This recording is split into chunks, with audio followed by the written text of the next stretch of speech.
Сәлем баршаларыңызға, бүгін сіздермен слез ағангила пирог жасайтын боламыз. Бізге керекті заттар ұн, сармай, қант және қамыр қопсытқыш. Осы ыдысымызға құрғақ заттарымызды салып аламыз. Електен өткізілген ұнымызды үстіне қамыр қопсытқышымызды және қантымызды салып, біркелкі болғанша араластырып аламыз.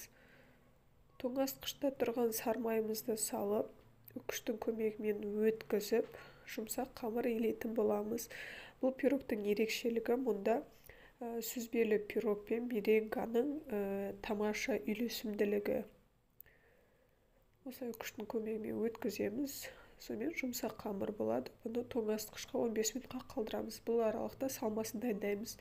Ыдысымызға сүзбемізді және қантымызды салып біріктіріп аламыз. Үстінен жұмыртқаның сарысын және де қаймақты саламыз. Біраз қасық манной крупа мен ванилинімізді қосып жақсылап араластырамыз. Қамырымызды формамызға біркелкі етіп жайып аламыз. Үстінен салмасын саламыз.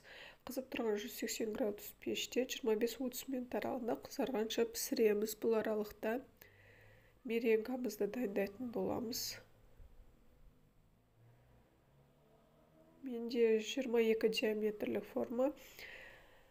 Ешқандай су жоқ таза ыдысқа жұмыртқаның ақуызын салып, миксердің баяу жылдамдығында көпіртетін боламыз. Ағарғаннан кейін 3 қасық үлкен қасықпен қантты бір-бірден салып, миксермен араластырамыз. Формасын ұстауы қажет.